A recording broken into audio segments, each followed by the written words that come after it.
after. Deanna hasn't seen these pictures, and I have some updates.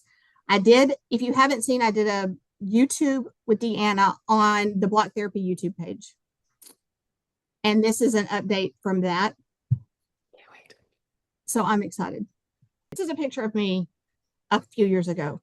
The jeans that I'm holding are like a size 24. And that was the biggest ones I bought.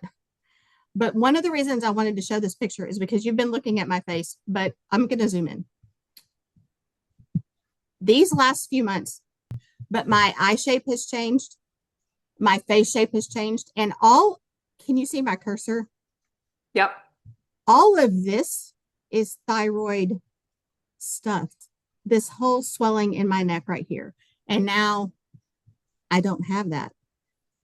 And that tired look in my eyes, the puffiness that I always had, has improved so much.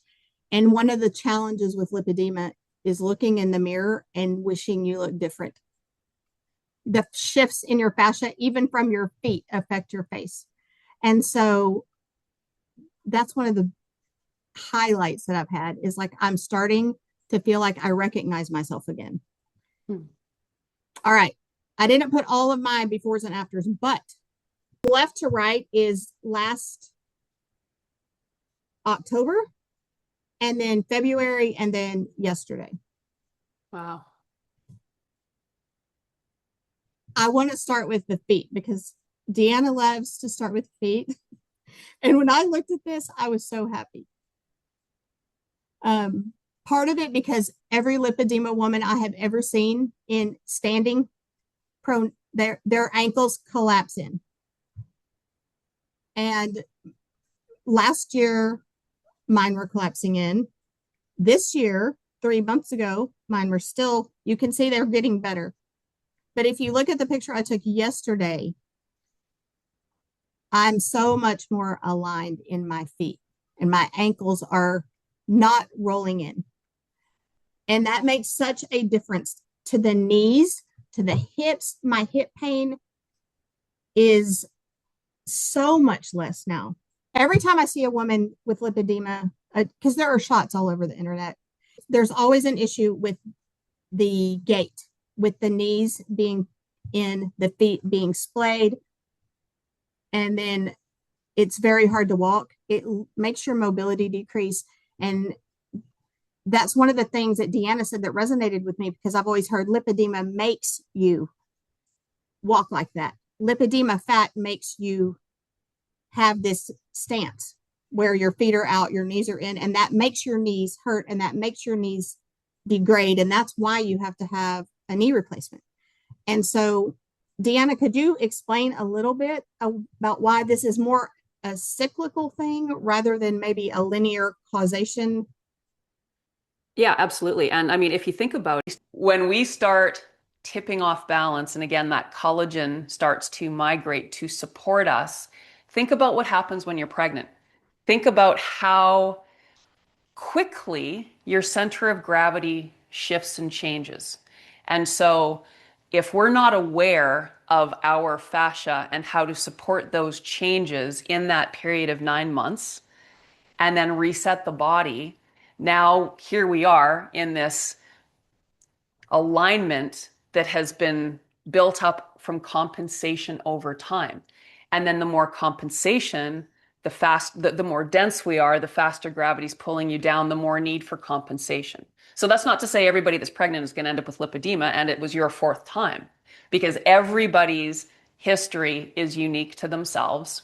And I would say for most people that have lipedema, likely you had a pretty traumatic event in your young years while you're going through your developmental stages. Unlike somebody that's fully grown and has more trauma impacting their life, if it happens when we're developing, that's a whole bigger scenario. Think of the adult woman who puts on a high heel shoe for the first time once fully grown, compared to the 4-year-old who gets thrown into a heel as she's developing.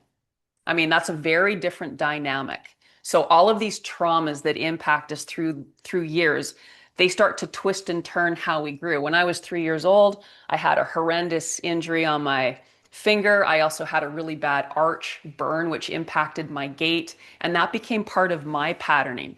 I didn't end up with lipedema, but I ended up with a hip that if I didn't know what I was doing with my fascia, I probably would have had a hip replacement. So it's not that lipedema is making your alignment the way it is. Your alignment and the compensations has created the perfect storm for the spirals in the fascia as they grip to bone to encase the fat cells. But it's not just the fat cells they're encasing all of the cells. But then once we start tipping off balance enough, then again, gravity propels us faster and faster and faster down toward the earth. So as we get older, we become denser and we have more pain because the more adhesions that continue to develop, and adhesions are simply those collagen proteins that migrate, they start squeezing and squeezing and squeezing harder and harder and harder the life out of the tissue. So it doesn't take much. Think of a balloon fully blown up and you add a little bit more. It's not long before it's going to burst. So that's what it can feel like. It's this tissue under such tremendous pressure as a result of that alignment that's causing the pain. Does that make sense, Kelly? Yeah, it sure does. Okay. Um, And by the way, I'm so excited about your pictures. I mean, looking at the change in your neck at the back and how your shoulders are aligned and how you've brought symmetry to the back body. You can see how in the first photo, it looked more symmetrical than the second photo because as you start working into the body and you start softening the outer layers, those deeper twists and compensations start to come to the surface to address. And we're not adding pain to the body by doing this. We're making you aware of the pain that's deeper than what you're consciously aware of by doing this. So as you continue to go and you repattern your body, we keep pulling up the older stuff to deal with and release from the body so that we can create more space. Basically, there's a time-space continuum. As we go through time, we decrease in internal space. Typically, as we age, we get shorter and wider. What this work is about, it's putting the space back into the body that time has taken away through fascia decompression. Fascia compression is what causes pain, aging, dis-ease, and ultimately death. This work goes backward through time in the tissue to put that space back in so we become lighter, the breath becomes stronger, and the breath is the key. Everything that we really do is about bringing balance and symmetry into the core space so that the diaphragm muscle, the muscle responsible for feeding every single cell in the body oxygen, is working optimally. But the limbs are what pattern the body to keep upright. So if we don't address the limbs, we'll never get back to that proper breath. So that's why when we're looking at the fascia, it's a whole body system. yeah, and I'm glad you said that because I've had women ask me with lipedema, well, can I just address my hips? They're the hips are my widest part. And that's not really the most effective way because the problem doesn't start in your hips. And so we have to address everything from feet to head. And as the body aligns and as there are more space is created and as things go back to where they're supposed to be, that's where the change happens. I'm always fascinated because I told you the other day, I've seen changes in my face and I haven't been doing anything to my face. And you hear that over and over and over again. These changes to the back of my body, I rarely do any type of block therapy on the back of my body. There are times I do, but almost all of it is in my ribs and in my core and in like freeing up the shoulders. And when you said proper alignment, I'm looking at my hands because in my first photo, they're almost backwards. And you can see they're just rotating like slowly. My arms are getting more in alignment. If you look at like the space here between my arms and my body, you can tell there's been like, if you just looked, you'd say, well, the arms look the same. But really, if you look at how things are in proportion to other things and how things are aligned, there are differences. Kelly, can I point out one thing here? Because Sure. I think that This would be a really important thing to point out. So notice your butt in the first photo. Compared to the last photo, it's more squished looking, right? So Yes. this is because you had in the first photo way more of an anterior pelvic tilt. So everything was pulled so far forward that the butt itself became squished and denser.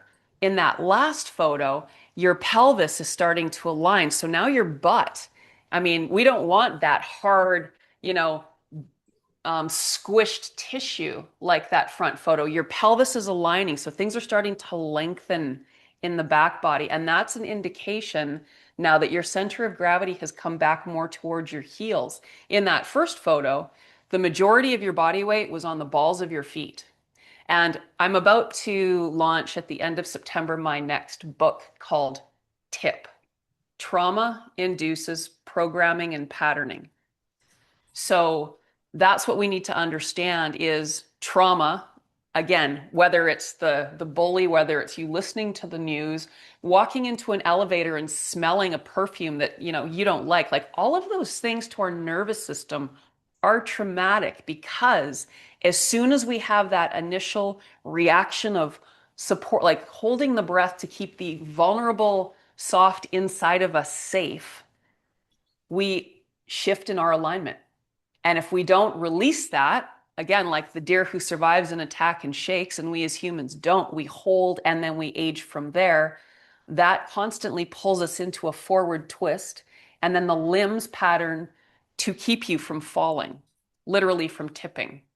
And that's why everything starts with the breath, but gets anchored in at the extremities and the feet, most importantly, because they are the furthest from the diaphragm, your diaphragm being your body's engine, or think of it as your body's furnace even. We want that engine to be strong. But when we have an anterior pelvic tilt, now think of what's happening if you actually, I'm just, once we stop screen sharing, I'm just going to show a couple of things with my body just to really bring some insight into the diaphragm and really what it's doing when we're not properly aligned. That would be great. And Okay. speaking of pelvic tilt, I have the side view and I'm going to show you, but I worked on these photos, like Wow. trying to get them aligned That's for amazing. almost an hour. And then I realized they're not going to align because I've lengthened and my pelvis is tilted differently. I could not get them to match. And I was like, what's wrong? And it wasn't a technical issue.